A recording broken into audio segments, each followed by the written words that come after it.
প্রিয় শিক্ষার্থীরা, নতুন আরো একটি ভিডিও টিউটোরিয়ালে তোমাদেরকে স্বাগতম। আজকের আলোচনার বিষয় হচ্ছে অনুশীলনের প্রশ্নগুলো অষ্টম অধ্যায়। তোমরা স্ক্রিনে দেখতে পারতেছো, বলছে একটি বৃত্তাকার পার্কের ব্যাস 25 মিটার। পার্কটিকে বেষ্টন করে ভিতরে 2 মিটার প্রশস্ত, লক্ষ্য করো 2 মিটার প্রশস্ত একটি পথ আছে। পথটির ক্ষেত্রফল নির্ণয় করো। খুব একটি সহজ অঙ্ক। আমরা চেষ্টা করব আমাদেরকে ইজি করে বোঝানোর জন্য। আশা করি তোমরা সহজে বুঝবে, না বুঝলেও কমেন্টস করবে। দেখো, আমাদের একটা বৃত্ত আঁকতে বলছে। আমরা শুরুতেই একটি বৃত্ত অঙ্কন করতেছি। আশা করি তোমরা বুঝছো। এই দেখো, এই বৃত্তটা আমি আবার আঁকতেছি।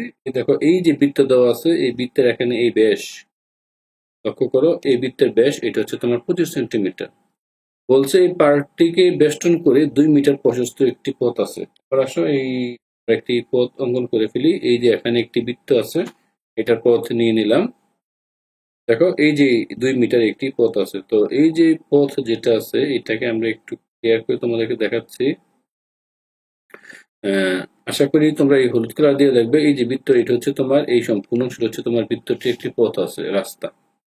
এখন আমরা এই রাস্তাটির বা পথ এর ক্ষেত্রফল নির্ণয় করব। খুব একটি সহজ অঙ্ক, আশা করি তোমরা সহজে বুঝতে পারবে। তাহলে দেখো, এই যে মানটা আছে, আমি শুরুতে এখান থেকে এখানে এই শুরুতেই আমি এই যে অঙ্ক দেওয়া আছে, আমরা এই বৃত্তাকৃতির পার্কের ব্যাস যেটা দেওয়া আছে, এই ব্যাস হচ্ছে কত 25 এই যে 25 মিটার, আমি 25 মিটার লিখে ফেললাম। আশা করি তোমরা এটা বুঝতে পারছো। এটা নিয়ে আশা করি প্রবলেম হওয়ার কথা না। এবার দেখো, এই যে এই বৃত্তাকার পার্কের যে ব্যাস দেওয়া আছে 25 মিটার। এবার এখান থেকে আমি ব্যাসার্ধ নির্ণয় করবো। তাহলে ব্যাসার্ধ মানে হচ্ছে 2 দ্বারা ভাগ করতে হয়। এখানে 2 গুণ আছে, এইটার নিচে 2 ভাগ হলো, তাহলে হয় 12.5। আশা করি এটা বুঝতে পারছো। এবং পার্কের ক্ষেত্রফলটা আমরা নির্ণয় করবো। পার্কের ক্ষেত্রফল পাই আর স্কোয়ার, অর্থাৎ পাই আর স্কোয়ার দিয়ে আমরা এখানে সহজে আমরা নির্ণয় করে ফেলবো। অর্থাৎ এই পাই এর মান 3.14 ইন্টু, লক্ষ্য করো এই যে আর এর মান হচ্ছে এই আমার এখানে কত 12.5 স্কোয়ার বর্গ মিটার। আশা করি এতটুকু বুঝতে পারছো। এই আমরা বৃত্তটার এই সম্পূর্ণ পার্কের ক্ষেত্রফল আমি দেখাচ্ছি, আশা করি তোমরা বুঝবে। এই এই সম্পূর্ণ এটা ক্ষেত্রফল নির্ণয় করে ফেলছে। তো ক্ষেত্রফলটা এই হলুদ অংশে সম্পূর্ণ ছিল ক্ষেত্রফল। এই ক্ষেত্রফলটা হচ্ছে তোমার এখানে এই 490.625 বর্গ মিটার। এবার এই ক্ষেত্রফল থেকে এই আমি লক্ষ্য করো, এই পথের প্রস্থ 2 মিটার দেওয়া আছে। এই পথের প্রস্থ 2 মিটার। এখন এই 2 মিটার যদি বাদ দিই, আমি একটু ক্লিয়ার করে বুঝাচ্ছি তোমাদেরকে। ধরো এই যে আমার এটা ব্যাস দেওয়া আছে, দেখো ব্যাসার্ধ দেওয়া ছিল 12.5। এখান থেকে যদি এই পথটা বাদ দিয়ে দিই, মানে 2 বাদ দিয়ে দিই, তাহলে কিন্তু আমার হয় 10.5। অর্থাৎ এই পথ বাদে বা রাস্তা বাদে বৃত্তের ক্ষেত্রফল আমরা এটা নির্ণয় করতে হবে। আমরা রাস্তা বাদে বৃত্তের ক্ষেত্রফল নির্ণয় করবো। আশা করি তোমরা সহজে বুঝতে পারবে, না বুঝলে সেক্ষেত্রে কমেন্টস করবে। দেখো, এই রাস্তা বাদে যেটা আছে এটা ক্ষেত্রফল আমরা এখানে এই পাদ, এই লক্ষ্য করো পথ বাদে পার্কের ব্যাসার্ধ, ব্যাসার্ধ এটা হচ্ছে আমরা কত 10 আসবে, এর আগে দেখিয়েছি। এবার এই 10 সেন্টিমিটার দিয়ে, অর্থাৎ এইটা হচ্ছে এই অংশটা, এইটা হচ্ছে বৃত্তের এই একটি ব্যাস। এই ব্যাসার্ধ এটা হচ্ছে 10.5। এই ব্যাসার্ধ দিয়ে বৃত্তের একটি ক্ষেত্রফল নির্ণয় করবো। বৃত্তের ক্ষেত্রফল নির্ণয় করলে কত হয় বলতো? এই আমার এই ব্যাসার্ধ দিয়ে হয় 3.14, তার সাথে আমার গুণন হবে এই যে 10.5 স্কোয়ার, আলটিমেট গুণ করলে হয় 436.1, সরি 446.185 বর্গমিটার। দেখো, এটা হচ্ছে এই সম্পূর্ণ পার্ক, এটা হচ্ছে এই রাস্তা 2 মিটার বাদ দিয়ে। এখন এই সম্পূর্ণটা থেকে দেখো, এই সম্পূর্ণটা তোমাদেরকে একটু কালার করে দেখাচ্ছি। এটা হচ্ছে সম্পূর্ণ। এই সম্পূর্ণটা থেকে এবার যদি লক্ষ্য করো, আমি বৃত্তটা বাদ দিয়ে দিই। দেখো, এই ছোট বৃত্তটা বাদ দিয়ে দিই, তাহলে কিন্তু এই ক্ষেত্রফলটা পাবো। অর্থাৎ এই যে আমার কালার দেওয়া আছে, অর্থাৎ সবুজ কালার, আমরা তার ক্ষেত্রফল পাবো। আশা করি তোমরা এটা বুঝতে পারছো। তারপর আমরা এখান থেকে তারপরে ক্ষেত্রফল যেটা আছে আমরা বিয়োগ করে ফেলবো। আশা করি বুঝতে পারছো। এবার আমরা বিয়োগ করে ফেলবো। তাহলে বিয়োগ করলে কি হয়? এই বিয়োগ করলে হয় এই বড় পার্ক থেকে এই ছোট পার্ক যদি আমি বিয়োগ করি, তাহলে বিয়োগ করলে আমার মানটা চলে আসতেছে আমরা যেটা নির্ণয় করেছি এটাই, অর্থাৎ 144.44 বর্গ মিটার। অর্থাৎ আমি 490.625 থেকে বিয়োগ করবো 446.185। এটা বিয়োগ করলে যেটা হয় এটাই আমার পথের ক্ষেত্রফল। আশা করি তোমরা বুঝতে পারছো। এবার আমরা 6 নম্বর কোশ্চেনটি সমাধান করব। আশা করি তোমরা বুঝবে, না বুঝলে অবশ্যই কমেন্টস করবে। আসো আমরা 6 নম্বর কোশ্চেনটি একবার দেখে নিই। প্রিয় শিক্ষার্থীরা, 6 নম্বর কোশ্চেনটি তোমরা অলরেডি দেখতে পারতেছো। এখানে এই 6 নম্বর আমার কিছু স্পষ্ট করে বলে দেওয়া আছে। দেখো বলছে এই কাগজ কেটে, আমাদের পাশের অংশটা একটু দেখে নাও। এখানে এই দেখো বৃত্তের অংশ বলছে এই কাগজ কেটে পাশের চিত্রের মতো করে 6 সেন্টিমিটার ব্যাসার্ধ বিশিষ্ট একটি বৃত্ত কেটে নাও। দেখো এই যে এখান থেকে মানটা এটা হচ্ছে 6 সেন্টিমিটার আমরা দেখাচ্ছি, অর্থাৎ এরকম এই ভালো করে দেখো 6 সেন্টিমিটার ব্যাসার্ধ বিশিষ্ট এখান থেকে আমি বৃত্তটা অঙ্কন করলাম। অঙ্কন করার পর আমি আবার দেখাচ্ছি এই এখান থেকে এই সেন্টার থেকে এই দেখো এখানে এই পর্যন্ত একটি বৃত্ত যদি আমি এটা ঘুরে এটা অঙ্কন করি, এটাই সম্পূর্ণ বৃত্তটা হয়। আবার এখানে আসলে তো 6 সেন্টিমিটার ব্যাসার্ধ বিশিষ্ট বৃত্তের বলছে বৃত্ত কেটে নাও। এবার 5 সেন্টিমিটার ব্যাস বিশিষ্ট, অর্থাৎ এই দেখো এই 5 সেন্টিমিটার ব্যাস বিশিষ্ট আমি এই বলছে 4টি বৃত্ত আঁকো। তাহলে এই এখানে এই কালার যেটা দেখো এই হালকা হলুদাভ কালার বা গোল্ডেন কালার যেটা, এটা দিয়ে আমার 5টা বৃত্ত অঙ্কন করছে, যেটার ব্যাস হচ্ছে আমার এই 5 সেন্টিমিটার।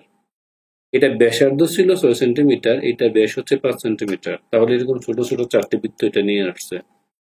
এবার বলছে এবার ছোট ছোট বৃত্তগুলোকে তোমার পছন্দ মতো রং করো এবং রং করে উপরের চিত্রের মতো এই বড় বড় বৃত্তের ভিতর আঠা দিয়ে বসিয়ে দাও। এগুলোকে করে দিতে বলছে। এখন এই নিচের চোখটি খাতায় তৈরি করে ফাঁকা ঘরগুলো পূরণ করো। আমরা এখন ঘরগুলো এখানে পূরণ করব।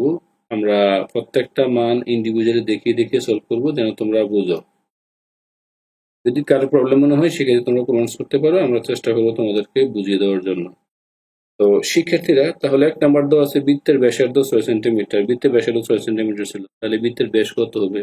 তাহলে আমরা জানি এই ব্যাস হচ্ছে কি ব্যাসার্ধের দ্বিগুণ। বৃত্তের ব্যাসার্ধ দেওয়া আছে কত, আর দেওয়া আছে এটা হচ্ছে 6। তাহলে ব্যাসার্ধ হচ্ছে 2r, 2r 2 ইন্টু 6 আলটিমেট হচ্ছে 12। আশা করি এটা বুঝতে পারছো। এই বৃত্তের ব্যাস হচ্ছে তোমার এখানে 12। আশা করি এটা নিয়ে কারো কোনো প্রবলেম হওয়ার কথা না, তোমরা খুব সহজেই বুঝতে পারছো। তো আমরা এর আগে কিছু অংশ লিখে নেব, আশা করি তোমরা বুঝবে এটা বোঝার সুবিধার্থে। আর যদি কারো প্রবলেম মনে হয় সেক্ষেত্রে তোমরা কমেন্টস করতে পারো, আমি আবার তোমাদেরকে দেখাচ্ছি। আমাদের যে তথ্যগুলো অবশ্যই লিখতে হবে, আমরা লিখে ফেললে আমাদের আর কোনো প্রকার প্রবলেম থাকে না। তো আমরা এই অংশটা আমরা এখানে সলভ করব। তবে প্রথমে আমরা জানি এই ব্যাসার্ধ হচ্ছে এইটা আগে লিখে ফেলতে হবে। এই ব্যাসার্ধ এটা হচ্ছে আমার আর, এই ব্যাসার্ধ হচ্ছে আর, আর এর মানটা আমরা দেখবো আছে কিনা। তারপর বৃত্তের ব্যাস হবে এই, আমরা যেটা জানি এই বৃত্তের ব্যাস হবে এই 2 ইন্টু আর। আশা করি বুঝতে পারছো। 2 ইন্টু আর এখানে হিসাব করলে মানটা চলে আসবে। পরিধি, আমরা পরিধি সূত্র জানি। এই পরিধি আমরা একেবারে সম্পূর্ণ এখান থেকে একটা একটা করে সলভ করবো। পরিধি সূত্র হচ্ছে আমাদের 2 পাই আর, এবং লাস্ট কি দেওয়া আছে ক্ষেত্রফল। ক্ষেত্রফল আমাদের হচ্ছে কত, এই পাই আর স্কোয়ার। তো সবগুলো সূত্র লিখলাম। প্রথম দেওয়া আছে দেখো ব্যাস দেওয়া আছে এই 6 সেন্টিমিটার। এখানে 6 সেন্টিমিটার যদি ব্যাস দেওয়া থাকে, তাহলে দেখো ব্যাসার্ধ হবে কত, এই 6 ইন্টু 2 আলটিমেট হচ্ছে 12। তাহলে এখানে এইটা হবে তোমার এই 12। আশা করি বুঝতে পারছো, 12 সেন্টিমিটার। এবং পরিধি, পরিধি হচ্ছে আমার এখানে 2 পাই, পাই এর মান হচ্ছে 3.14 ইন্টু আরও আছে, আমি 2 গরক পর্যন্ত নিলাম, ইন্টু এই যে আর, আর এর মান দেওয়া ছিল এখানে 6। কোথায়, এখানে আমরা এই 6 নিয়েছি। আশা করি এটা বুঝতে পারছো, কারণ এখানে 6 এই এখানেই দেওয়া আছে, 6 এখানে নিতে হবে। তাহলে 6 এটাকে যদি আমরা ক্যালকুলেটর দিয়ে গুণ দিই, এটা মান হয় আমার এই 37 এই 6 এবং 8। তাহলে আমরা বলতেই পারি পরিধি হচ্ছে তোমার এখানে এই 37.6 এবং ক্ষেত্রফল হচ্ছে পাই আর স্কোয়ার। লক্ষ্য করো পাই আর স্কোয়ার, এই পাই এর মান হচ্ছে আমরা জানি 3.14, আর এর মান হচ্ছে আমার কত 6 স্কোয়ার। ক্যালকুলেটরে করে মানটা যদি দাও তাহলে মানটা চলে আসবে, এটা হবে তোমার এই 113.04। আমরা লিখে ফেলবো 113.04। আশা করি এটা তোমরা বুঝতে পারছো। এবার আমরা একটা অংশ মুছে দেব। আমরা এই অংশটা মুছে দেব। ওই যে অংশটা আমরা নির্ণয় করব এটা তো এই অংশটা যেটা নির্ণয় করলাম এটা তো লিখলামই, বাকি অংশটা তোমরা এখান থেকে দেখে নিবে। এবার দেখো এই বলছে 5 সেন্টিমিটার, এই 5 সেন্টিমিটার যদি হয় এটা হচ্ছে ব্যাস, তাহলে ব্যাস যদি হয় 5 সেন্টিমিটার, তাহলে এই ব্যাসার্ধ কত হবে দেখো 2 গুণ তার অর্ধেক। তাহলে আমরা এখান থেকে খুব সহজে নির্ণয় করতে পারবো এই তার অর্ধেক হচ্ছে কত, এই 5/2, মানে কত 2 পয়েন্ট, আমার এখানে হবে 5, তাহলে এটা হচ্ছে কত এই 2.5 সেন্টিমিটার এখানে লিখবো। তারপর দেখো পরিধি, পরিধি সূত্র হচ্ছে 2 পাই আর, 2 ইন্টু 3.14, আর এর মান হবে কত এখানে 2.5, এটা ছিল 2 আর মানে 5, তাহলে এখানে আর মানে অর্ধেক আর কি, বুঝতেই পারছো। এটাকে যদি ফাইনালি আমরা গুণ করি, ধরো আমরা যদি গুণ করি এটা হয় আমার এই 15.7, তাহলে আমরা লিখে ফেলবো এই 15.7 সেন্টিমিটার। আশা করি বুঝতে পারছো। এখানে কিন্তু তোমরা অবশ্যই সেন্টিমিটার লিখতে হবে, কারণ সবগুলো সেন্টিমিটার, এই সবগুলো সেন্টিমিটার লিখে ফেলবে। এবার ক্ষেত্রফল হচ্ছে আমরা জানি পাই এর মান হচ্ছে আমার 3.14, এর সাথে গুণ করব আমি এই 2.5 এর স্কোয়ার, ক্যালকুলেটারে যদি মান আমরা দিয়ে দিই এটা হবে 19 দশমিক আমার 625, এটা আমরা লিখে ফেলবো এই 19.625। আশা করি এটা বুঝতে পারছো। এবার আমরা বলবো ধরো বড় বৃত্তের যে অংশটুকু রং করা হয়নি তার ক্ষেত্রফল নির্ণয় করো। তাহলে বড় বৃত্তের ক্ষেত্রফল দেখো এই অংশটা রং করা হয়নি, এই অংশ, এই অংশ, এই অংশ, অর্থাৎ এই সবগুলো অংশ আমি একটু এই কালার করে দেখাচ্ছি লাল কালি দিয়ে। তাহলে এর জন্য আমরা কি করতে হবে, এই যে বৃত্তগুলো আছে কালার করা বর্ণালী কালার, এই বৃত্তগুলো ক্ষেত্রফল নির্ণয় করতে হবে। তার ক্ষেত্রফল আমরা অলরেডি নির্ণয় করে ফেলেছি, অর্থাৎ এই যে অংশটা আমাদের ক্ষেত্রফল নির্ণয় করব এটা আমাদের এখনো বাদ হয়নি, আমরা এটা এখনো নির্ণয় করব। আশা করি তোমরা এটা বুঝবে। এবার শিক্ষার্থীরা দেখো আমরা কিভাবে এটা নির্ণয় করতেছি, আমরা একটু স্ক্রিনে তো দেখো এখানে এই আমরা নির্ণয় করছি এই ব্যাস ছিল 5 সেন্টিমিটার, আর ক্ষেত্রফল ছিল আমার কত 19 দশমিক, লক্ষ্য করো এই 19 দশমিক আমার কত, এটা এটা ভালো করে দেখো এটা হচ্ছে 19.625। তাহলে এরকম আমার একটার মান হচ্ছে ছিল আমার এই 19.625। আশা করি বুঝতে পারছো, একটা 19, তাহলে এটাও কিন্তু আমার 19.625। দেখো এখানে কিন্তু আমরা নির্ণয় করেছি। আবার এটাও এই 19.625, এটাও হচ্ছে এই 19.625। এখন দেখো এখানে 4টা বৃত্ত হলো, আবার সম্পূর্ণ বৃত্তটা ক্ষেত্রফল হচ্ছে আমরা কত 113.04। তাহলে আমরা কি করব এই 113.04, মানে সম্পূর্ণ বৃত্ত ছিল এইটা, এই সম্পূর্ণ বৃত্ত, এই সম্পূর্ণ বৃত্ত থেকে লক্ষ্য করো এই সম্পূর্ণ বৃত্ত থেকে আমরা এখন বিয়োগ করব এইটা কটা 4টা, 19.625, এরকম 4টা ছিল, 4 দ্বারা গুণ দেব এই 19.625। যখন আমরা ফাইনালি ক্যালকুলেশন করব, ক্যালকুলেশন করলে আমার মানটা হয়ে যাবে, তোমরা চাইলে এখান থেকে নিতে পারো। এই আমরা একবার এখানে দেখো ক্যালকুলেটর সরাসরি গুণ দিবা, গুণ দিলে যে মানটা আসবে এটা আসবে তোমার এই 34.56 বর্গ সেন্টিমিটার, বর্গ সেন্টিমিটার। তাহলে এটা কিভাবে করছো আবারও বলি, এই সম্পূর্ণটা বৃত্ত কিন্তু আমরা অলরেডি এখানে এই সম্পূর্ণটা বৃত্ত কিন্তু আমরা এইটাই প্রথম, অর্থাৎ এই দেখো এইটা ছিল 6 সেন্টিমিটার, এই 6 সেন্টিমিটার এই ব্যাসার্ধ, এবং দেখো এটা ব্যাস এইখানে দেওয়া ছিল 5 সেন্টিমিটার, তাহলে এইটা ক্ষেত্রফল। এরকম আমার ছোট বৃত্ত দেখো আছে 4টি, এই 1টি 2টি 3টি 4টি, এই কারণটাকে 4 দ্বারা এই অংশে আমরা গুণ দিয়েছি। তো শিক্ষার্থীরা আশা করি তোমরা এটা বুঝতে পেরেছো। যদি তার কারণে প্রবলেম মনে হয় এক্ষেত্রে কমেন্টস করতে পারো। আমরা আসলে এই 4টা বৃত্ত সম্পূর্ণ বৃত্ত থেকে এটা বাদ করেছি। আশা করি তোমরা এটা বুঝতে পারছো। এবার আমরা সলভ করব, তারপরের অংশটি না বুঝলে কমেন্টস করবে। শিক্ষার্থীরা এখানে দেখো, এখানে বলা দেওয়া আছে যে এখানে এই পাতিন তার বড়, লক্ষ্য করো পাতিন তার বড় বোন এই লামিয়ার সাথে পিৎজা কিনতে গেল। দোকানে ঝুলিয়ে রাখা মূল্য তালিকায় 2 ধরনের প্যাকেজ দেখতে পেল, উভয় প্যাকেজের পিৎজার উচ্চতা সমান। উচ্চতা সমান, এবার বললো কি 25 সেন্টিমিটার ব্যাস বিশিষ্ট এক জোড়া পিৎজার দাম কত? 300 টাকা। তাহলে 25 সেন্টিমিটার ব্যাস, তাহলে সেটা বুঝতে হবে এখানে একটি পিৎজা আছে, এই পিৎজাটা বেশ, এটা যা আমি একটা পিৎজা তোমাদেরকে দেখাচ্ছি। দেখো তোমাদের সুবিধার্থে এখানে একটি পিৎজা দেখতে পারতেছ। তো আমি আরো একটি পিৎজা আনতেছি, আশা করি তোমরা এটা বুঝবে। তোমরা তো অনেকগুলোই পিৎজা দেখেছো এবং পিৎজা গুলো খেতে চমৎকার সুস্বাদু, কিন্তু এই পিৎজা দিয়ে যখন অঙ্ক করতে হবে তা হয়তো তোমরা ভাবনি। তো এবার দেখো, যেহেতু দেওয়া আছে করতে হবে, আমি এখানে দুইটা পিৎজাকে দেখলাম, অর্থাৎ সে 300 টাকা, এবং বলছে সে 30 সেন্টিমিটার ব্যাস বিশিষ্ট আরেকটা পিৎজার দাম হচ্ছে 350 টাকা। উচ্চতা সমান কিন্তু ব্যাস ছোট বড়র জন্য এমন হয়। তাহলে কোন প্যাকেজ কিনলে পাতিনু লামিয়া উভয় লাভবান হবে? তো আমরা সলভ করবো, আশা করি তোমরা সহজে বুঝবে। তাহলে দেখো, প্রথম প্যাকেজের ক্ষেত্রে যে পিৎজার ব্যাস ছিল, এই মনে করো এই পিৎজার ব্যাস, এটা হচ্ছে এই এই যে অংশটা, এটা হচ্ছে যে সম্পূর্ণ ব্যাস। আমি লাল কালি দেখাচ্ছি, আশা করি তোমরা বুঝতে পারবে। এই যে পিৎজা, যদিও পিৎজাটা প্র্যাকটিক্যালি নিয়ে এসেছি, এই দেখো এই অংশগুলো ব্যাস। এই ব্যাস দেওয়া আছে এই 35 সেন্টিমিটার। এখান থেকে নির্ণয় করতে হবে ব্যাসার্ধ, অর্থাৎ তাকে 2 দ্বারা ভাগ করবো। 2 দ্বারা ভাগ করলে হয় 17.5। আশা করি বুঝতে পারছো।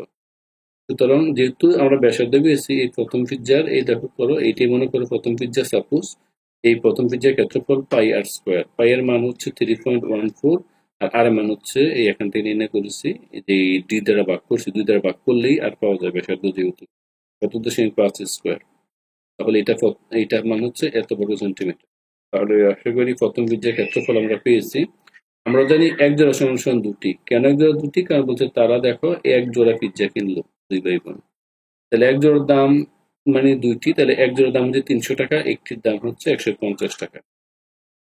তাহলে আমরা এখান থেকে বলতেই পারি যে এত, এই দেখো এই তো বর্গ সেন্টিমিটার, এই এত বর্গ সেন্টিমিটার বিশিষ্ট পিৎজার দাম 150 টাকা। তাহলে 1 বর্গ সেন্টিমিটার বিশিষ্ট পিৎজার দাম কত হচ্ছে? ধরো 0.156 টাকা। তাহলে আমরা 1 সেন্টিমিটার কিনে ফেললাম, যেটার দাম ছিল আমার কত টাকা বলতো? যেটার দাম ছিল আমার, দেখো এখানে দাম ছিল 300 টাকা। তাহলে যেটা 300 টাকা, এটার দাম হচ্ছে, দেখো এখানে হচ্ছে আমার এই 1 সেন্টিমিটার দাম হচ্ছে 1.156 টাকা। অর্থাৎ আমি লিখতেই পারি এখানে এই 1.156 টাকা। প্রথম পিৎজার দাম 1.156, মানে প্রতি সেন্টিমিটার হিসাবে, বর্গ সেন্টিমিটার হিসাবে আমরা নির্ণয় করতে পারি। এবার আমরা এই বাকি দ্বিতীয় অংশটা সলভ করব, আশা করি তোমরা বুঝবে।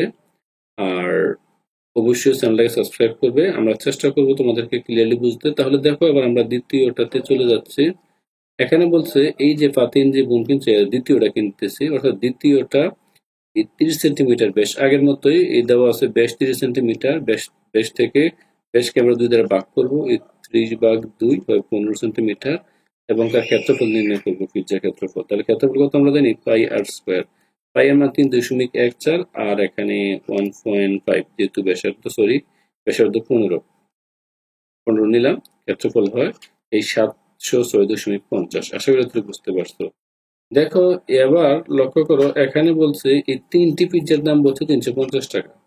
তাহলে 3টি পিৎজার দাম 350 টাকা, তাহলে একটি পিৎজার দাম কত বলতো? এই যদি ভাগ করি, তাহলে কত হচ্ছে? 116.67 টাকা। অর্থাৎ এই 706 বর্গ মিটার পিৎজার দাম হচ্ছে আমার কত? 116.67 টাকা। তাহলে একটির দাম কত হবে? একটির দাম নিশ্চয়ই এখানে ভাগ হয়ে কম হয়ে যাবে, অর্থাৎ হবে 1.165 টাকা। আমি হিসাব করছি প্রতি বর্গ মিটার, যেহেতু প্রতি বর্গ সেন্টিমিটার পিৎজার, লক্ষ্য করো দ্বিতীয় প্যাকেজ থেকে প্রথম প্যাকেজ দাম কম। তাহলে আমরা, অর্থাৎ পাতিনু লামিয়া এই যদি প্রথম প্যাকেজগুলো কিনে, তাহলে তারা লাভবান হবে এবং বেশি পরিমাণ পিৎজা পাবে। আশা করি বুঝতে পারছো। আমরা দুইটারেই এই এক করে নিয়ে নিলাম। কি নিলাম আবারও বলি, অর্থাৎ এই 1 সেন্টিমিটার, এই 1 বর্গ সেন্টিমিটার বিশিষ্ট নির্ণয় করলাম। প্রথমটার দাম ছিল এই 1.156 টাকা, দ্বিতীয়টার 1 সেন্টিমিটার দাম হচ্ছে 1.165। তো বুঝতেই পারছো এখানে বেশি, এটা প্রায় 10 সেন্টিমিটার, 9 সেন্টিমিটারের মতো, 1.5। তাহলে তারা দ্বিতীয়টা কিনলে বেশি লাভবান হবে। আশা করি এই অংশটা নিয়ে কারো কোনো প্রবলেম নেই। প্রবলেম থাকলে কমেন্টস করবে। শিক্ষার্থীরা, এবার দেখো ৮ নাম্বার কোশ্চেনটি বলছে বৃত্তাকৃতি সামগ্রীর প্রদর্শন ও খুঁটিনাটি হিসাব সংক্রান্ত প্রজেক্ট। একটি শ্রেণীর সকল শিক্ষার্থী কয়েকটি দলে বিভক্ত হয়ে দৈনন্দিন জীবনে ব্যবহৃত পরিচিত বৃত্তাকৃতি জিনিসপত্র সংগ্রহ করে এই জিনিসগুলোর ব্যাসার্ধ, ব্যাস অর্থাৎ ব্যাসার্ধ, এই ব্যাস, পরিধি এবং ক্ষেত্রফল মেপে হিসাব প্রদর্শন করতে হবে। দলের সকল সদস্য পরস্পরের সাথে আলোচনা করে অন্য দলের সামনে উপস্থাপন করতে হবে। তো দেখো, প্রথম দল নিয়েছে, আমরা দল ৪টা করলাম। প্রথম দল বোতাম নেবে, কারণ এটা আছে। আর দ্বিতীয় দল চুরি নেবে, এটা খুবই আছে। তৃতীয় দল গাড়ির চাকা নেবে এবং চতুর্থ দল নেবে প্লেট। দেখো আমাদের বাসন বা প্লেট, এগুলো আমাদের এই প্রথম ৪ জনের ৪টা দৈনন্দিন কাজে ব্যবহৃত। তাহলে ১ নাম্বার হচ্ছে বোতাম। বোতামের ব্যাস কত? 1.5। দেখো এই, অর্থাৎ এই ব্যাসার্ধ আর দেওয়া আছে 1.5। তাহলে ব্যাস হবে এই 1.5 এর দ্বিগুণ। তাহলে ব্যাস হবে কত বলো? ৩ সেন্টিমিটার। এটা ৩ সেন্টিমিটার। তারপর ছুরি দেখো, ছুরি যেটা নিয়েছিলাম এটা হচ্ছে 2.5। এই 2.5 এখানে দেখিয়েছি, তার দ্বিগুণ হচ্ছে ৫ সেন্টিমিটার। ২ দ্বারা গুণ দিবা। তারপরে দেখো চাকা, চাকা হচ্ছে ৩ সেন্টিমিটার। চাকা এটা তাহলে ব্যাস হবে কত? ৬ সেন্টিমিটার। এবং প্লেট হচ্ছে ৩.৮। দেখো এই ৩.৮ হবে এই ২ দ্বারা গুণ করলে ৭.৬ সেন্টিমিটার। আশা করি এই অংশটুকু তোমরা এতটুকু বুঝতে পেরেছো। এবার আমরা পরিধি নির্ণয় করব। পরিধি সূত্র তোমরা জানো 2πr। তাহলে 2 ইন্টু পাই 3.814, তার সাথে আমরা যুক্ত করব দেখো এই এই ব্যাস দ্বারা। তো তার কত? এই 1.5। তাহলে বুতামের আমরা পরিধি পাবো। বুতামের পরিধি কত? 9.45। এখানে বসাইলে হয় এই 9.42 হয়ে গেল। আর ক্ষেত্রফল কত আমরা জানি? পাই আর স্কোয়ার। পাই এর মান কত? 3.14। আর এর মান কত? এই 1.85 স্কোয়ার। ক্যালকুলেশন করলে হয় এই ৭.০৬৫ সেন্টিমিটার স্কোয়ার। দেখো ঠিক এটার মতো এই এখানে যে ব্যাসার্ধ পাইছি, এই ব্যাসার্ধ এখানে বসানোর পর এই চুরিটা পাওয়া যাবে এবং এই যে চুরির ক্ষেত্রফল পাওয়া যাবে পরিধি। অনুরূপভাবে এই এখানে 2π আর, এই 2π ঠিক থাকবে। আর এর মান এখানে ৩ সেন্টিমিটার বসাবে, এখানে ৩ সেন্টিমিটার বসাবে। বসালে এটা আমরা পরিধি পাবো 18.84। আর এটা ক্ষেত্রফল পাবো 28.26। এই ক্ষেত্রফল স্কয়ারের সূত্র পাই আর স্কয়ার। এবং প্লেট নিলে, যদি প্লেট এখানে নেই, প্লেটের দ্বিগুণ হচ্ছে প্লেটের এই ব্যাস। তো ব্যাস থেকে ধরো পরিধি মানটা 2π আর যদি বসাই, এই 2π ইন্টু আর, আর মানে কত? 3.8 দেই, তাহলে হয় 23.86। আর ক্ষেত্রফল এখানে সরাসরি পাই আর স্কয়ার বসাবো। 3.14 ইন্টু 3.8 হোল স্কয়ার করলে এই মানটা আসবে। তো তোমরা এখান থেকে হুবহু তা দেখে নিতে পারো, এভাবে ক্যালকুলেশন করলে মানটা চলে আসবে। আশা করি তোমরা এটা বুঝবে এবং সহজে এগুলো সলভ করতে পারবে।